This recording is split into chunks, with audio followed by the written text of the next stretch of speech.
6 people got out of 2 cars at the end of a gravel lane in the Beauce on a Tuesday morning in October. They wore good coats against the autumn cold. None of them had said a word yet, but all of them carried notebooks. They had flown in from 3 countries, Germany, Belgium, the Netherlands, to stand in a wheat field belonging to a woman most of them had never met. One of them, a man named Klaus Albrecht, who had coordinated the visit from Stuttgart, would later admit it felt less like a business trip and more like a pilgrimage. A woman in a gray coat stood at the gate, waiting for them.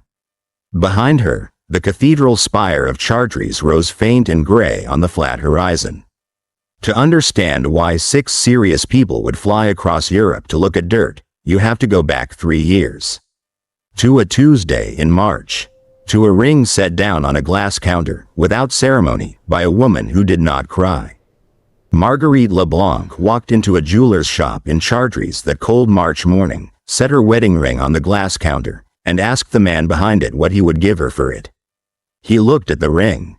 He looked at her. He named a price. She took it. She walked back out into the gray morning, the money in an envelope in her coat pocket, and drove the 40 minutes south to the farm without stopping once. The ring had been her grandmother's. Her husband had placed it on her finger 6 years earlier, in a church that smelled of old stone and beeswax. She had never taken it off. Not once. Not until that morning. She did not tell anyone what she had done. She drove home and went back to work. That is where this story begins. Not with the ring, but with what she did next. Let me tell you about the farm.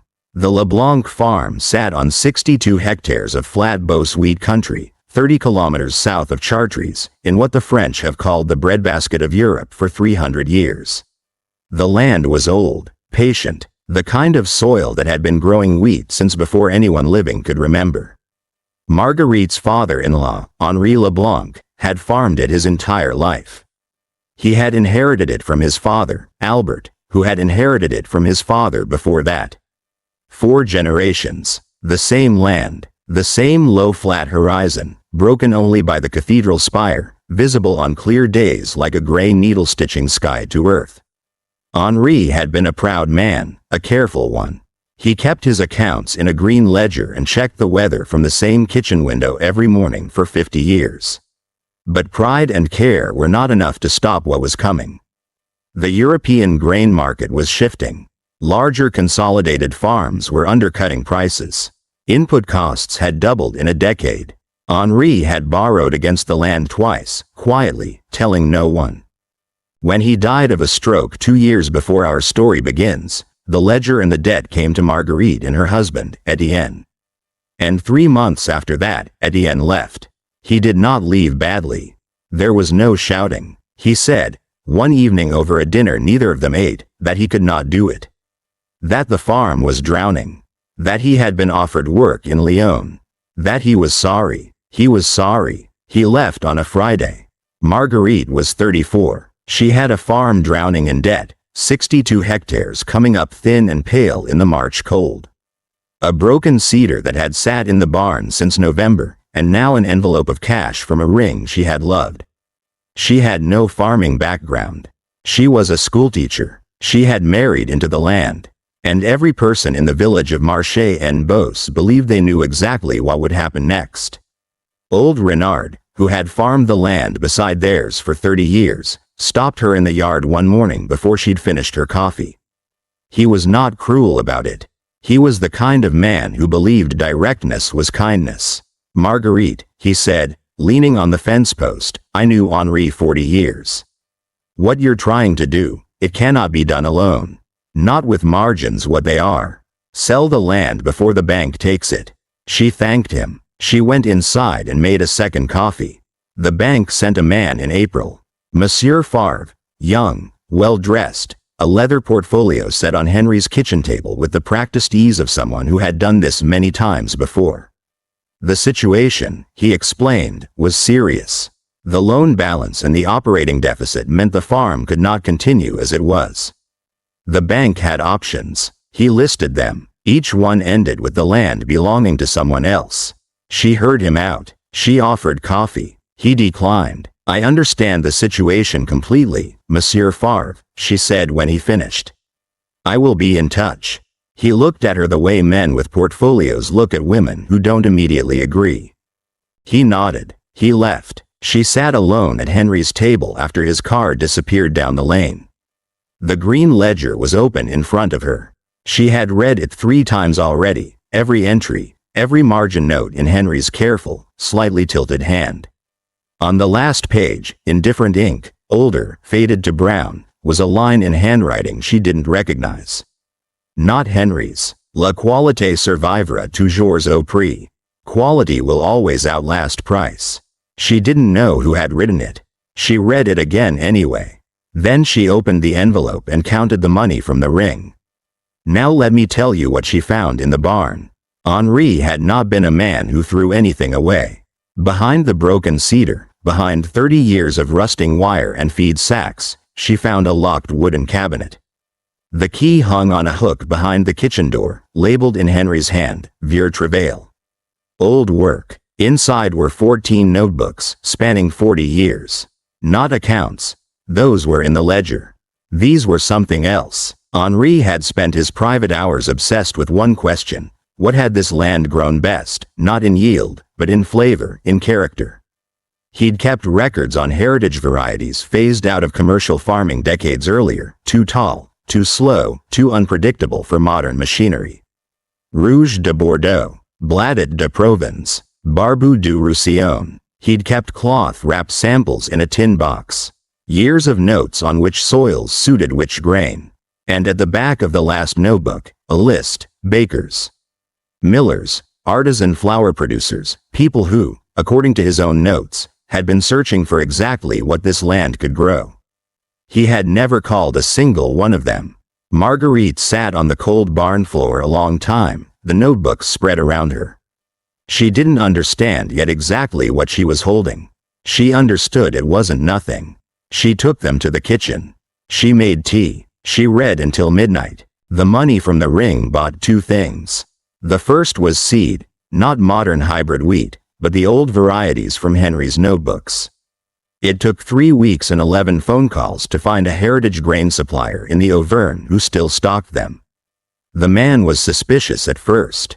These varieties aren't for commercial farming, he told her. Low yield, difficult. Who are you, exactly? She told him she was Henri Leblanc's daughter-in-law. A pause. Henri contacted me 8 years ago, the man said quietly. He wanted this seed then. He never followed through. I kept it anyway. Henri Leblanc asking for something meant it was worth keeping. She wired him the money that afternoon.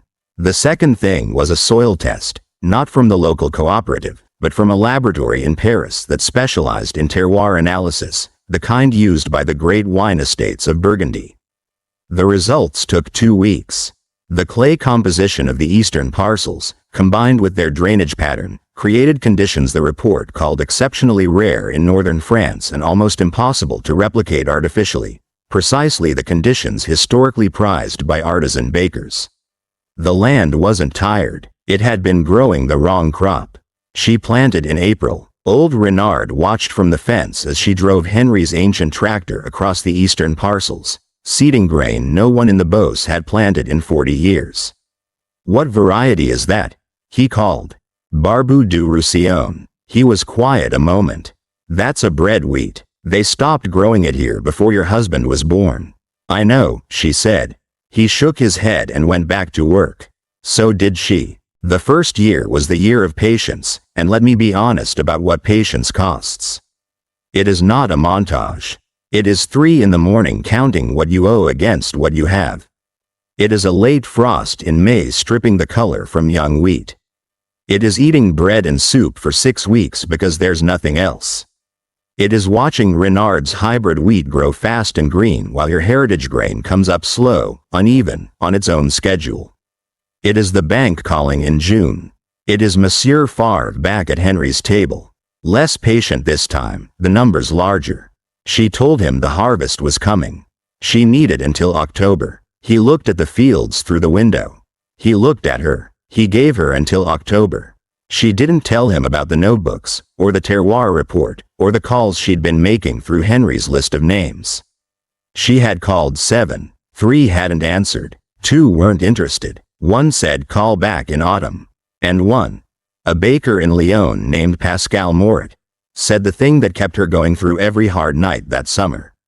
If you're growing what you say, on the soil you're describing, in Beauce clay, I'll come see it myself before harvest. And if it's what I think it might be, I'll buy everything you can produce. Moret arrived on a Thursday in late August, driving a small dusty Renault, flour still in the creases of his hands. He walked the fields without speaking, crouched in the eastern parcel, stripped grain between his fingers, tasted it. Your father-in-law grew this before? He tested it, never sold it commercially. Why not? I think he didn't know anyone was looking. He was quiet a moment. I've been looking for this exact wheat, from this exact soil, for 11 years. I bake the old way, the kind that needs this protein structure, this minerality. I've sourced it from Germany, England, Canada. Never France, never the Beauce. He looked at the field. It's been here the whole time. How many hectares is the eastern parcel? 22. I want all of it, he said. Every gram, at a price I'll write down before I leave. He tore a page from a small notebook and wrote a number, 3 times the commodity price. Heritage grain commands this, he said, when it's real. He looked at the field again. This is real. The harvest came in September. Renard appeared on the first morning without being asked, climbed onto the combine, and ran it all day. At sunset they sat on the tailgate with coffee, watching the light go down over the flat plain. Grain's different, he said, after a while. It is. The color. Yes. He turned the cup in his hands. Planted what the cooperative told me for 30 years. What my father planted. High yield, good price. A pause. Price isn't good anymore. She said nothing. What you're doing, he said, getting down from the tailgate, takes courage. Or foolishness. Haven't decided which. Maybe both, she said. He almost smiled and went home. The first harvest's money paid off half the bank debt. Monsieur Favre looked at the deposit receipt with an expression she hadn't seen on him before. This price per ton? For wheat? For heritage grain. There's a distinction. He looked at the receipt again. We'll extend the arrangement until spring. Until the spring after next, she said. He agreed. Word moved slowly in the Beauce. Moret had mentioned the Leblanc grain to a Paris boulangerie owner named Céline Bernard, who came in February, walked the dormant winter fields, asked the same kind of questions, and ordered from the coming harvest before she left. It took less convincing than Moret had. The story was already starting to travel ahead of her. Then, in March, a different kind of call came. A man's voice, precise, French with a Dutch accent. Willem de Groot, buying for a consortium of artisan bread producers across Amsterdam, Rotterdam, and Antwerp. He'd heard about the grain through Bernard's supplier network. He wanted to discuss export volumes.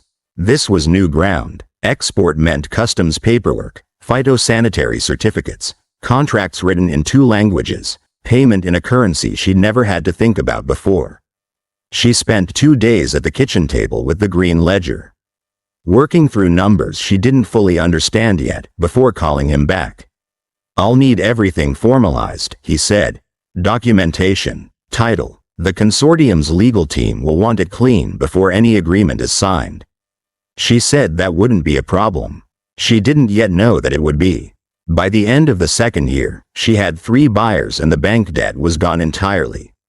She stood at the kitchen window the morning after the final payment, looking out at the flat fields in the November light, and let herself feel it for exactly 1 minute. Then she went back to work. The 3rd year was when it changed. She'd expanded the heritage planting to 38 hectares and added a second variety, Rouge de Bordeaux, on the terroir report's recommendation for the western parcels. She'd hired Sophie, a serious, quiet young woman from the agricultural college in Chartres, who kept her own notebooks and asked good questions. In May, an email arrived from a Danish food journalist, Thomas Anderson, who'd tasted bread made from Leblanc grain at Bernard's boulangerie and traced the flour back to its source. He spent 2 days on the farm that June with a photographer, walked the fields, ate bread baked from the previous harvest, and sat at Henry's table asking questions for 3 hours. The article ran in a Danish magazine in September. Then it was translated and reprinted, Dutch, German, Norwegian. The email volume changed overnight. A mill in Belgium, a baking collective in Sweden, a restaurateur in Copenhagen who wanted single estate French heritage bread on his menu. And on a Tuesday morning in early October, a call came from Klaus Albrecht in Stuttgart, coordinating a visit for 6 buyers from 3 countries. They wanted to see the land. They wanted to talk supply agreements. They wanted to fly in. "I can receive you on the 15th, she said. 10 days before the visit, a different call came. A lawyer this time, retained by the consortium, a woman named Maitre Dubois calling from Brussels.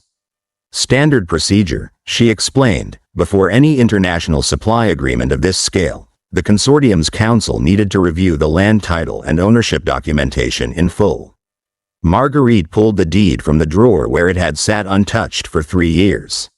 The bank had only ever cared about debt service, not full title. Nobody had pushed her to look closely at what the paper actually said.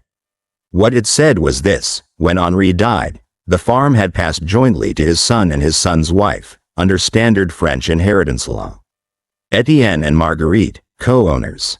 When Etienne left, there had been no money for lawyers, no formal transfer, no signature releasing his claim. He had simply gone. For 3 years it hadn't mattered, because nothing had required clean title. Now something did. She sat at the kitchen table for a long time with the deed in front of her, the same table where Favre had once told her the farm couldn't be saved, the same table where Morit had written down a number that changed everything. 10 days. A man she hadn't spoken to in 3 years, somewhere in Lyon, whose signature she now needed. She went back to the barn that night, looking for anything in Henry's papers that might help, old correspondence, anything that might tell her how the land had been divided before, anything at all. In the bottom of the cabinet, beneath where the 14 notebooks had sat for 3 years, she found a small dovetailed box she had never opened. She had assumed it was the cabinet's structural base. It wasn't. Inside was a 15th notebook, older than the others, the leather cracked. The ink faded almost to nothing in places. The handwriting was the same as the line in the green ledger. La qualité survivra toujours au prix. The notebook belonged to a woman named Yvette Leblanc, Henry's mother, Albert's wife. Married into this land in 1958, the same way Marguerite had married into it decades later. The dates in the notebook started in 1961. Yvette had run her own small test plot on the eastern parcel, the same parcel, Marguerite realized, that Morit had bought out 3 years ago. Yvette had grown old grain, kept her own records on flavor and soil, written to millers in Paris. The notebook stopped abruptly in 1963. The last entry, in a different, harder hand, Albert's, Marguerite guessed, read simply, Assis. C'est une ferme, pas une expérience. Enough. This is a farm, not an experiment. Wrapped in cloth at the bottom of the box was a ring. Old, heavy, a woman's ring from another era. Underneath it, a note in Henry's handwriting, the same hand from the ledger margins. For whoever saves the farm. Marguerite sat on the barn floor a long time, the cold coming up through the concrete, understanding something for the first time. Henri hadn't simply been a careful man who'd run out of courage. He had been a boy who watched his mother be told her work was a fancy, not a farm. He had spent 40 years quietly continuing what she'd started, and 40 years too afraid of his father's old anger, and his own, to ever finish it. He had compiled the research. He had never once made the call. She understood, now, what Etienne had grown up underneath. Not just a struggling farm. A family with a long, quiet history of people who saw the truth in the land and lost their nerve to act on it. She put the ring on her own finger that night, in place of the one she'd sold. Then she picked up the phone and called Lyon. She drove north the next morning, the same straight roads she'd driven 3 years earlier in the other direction, the flat wheat country giving way slowly to the edges of a larger city. Etienne worked in logistics now, a small apartment near the train station, nothing dramatic about the life he'd built. He looked older. He looked, she thought, like a man who had been waiting for this conversation without knowing when it would come. He had read the Danish article in translation months earlier. He recognized the kitchen table in the photographs. He recognized his father's old tractor. He hadn't called, he said, because he hadn't known what there was left to say. She told him about the title. She told him about the 15 days, now 10. She did not tell him, at first, about Yvette, and then, watching his face, she decided to. He was quiet a long time after she finished. My father never told me about her, he said. I always thought he just didn't believe in it enough to try. I didn't know he'd tried at all. He tried quietly, she said. For 40 years. Etienne signed the papers at a cafe table the following morning. He asked for nothing, not money, not a share of what was coming.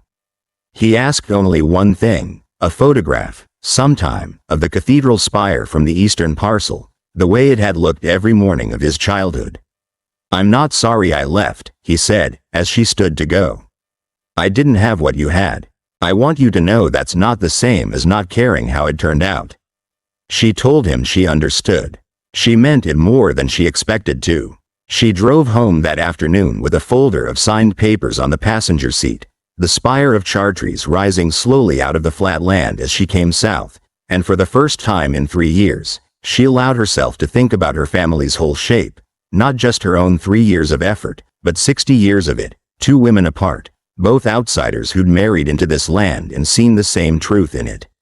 The difference was 60 years, and the fact that one of them had nothing left to lose. They arrived on the 15th, a Tuesday morning, in 2 cars from the Chartres train station. 6 people, all of them serious, all of them carrying notebooks. Exactly as they had at the very start of this story, because this is where we began. Marguerite walked them across the eastern parcel first. She let them feel the soil. She showed them Henry's notebooks spread on the tailgate of the truck, and, this time, Yvette's notebook beside them, the oldest one, its leather cracked. Set down without explanation beyond what it was. One of the buyers, a woman from Amsterdam named Maren, held it for a long time without speaking. Someone understood this land a long time ago, she said finally.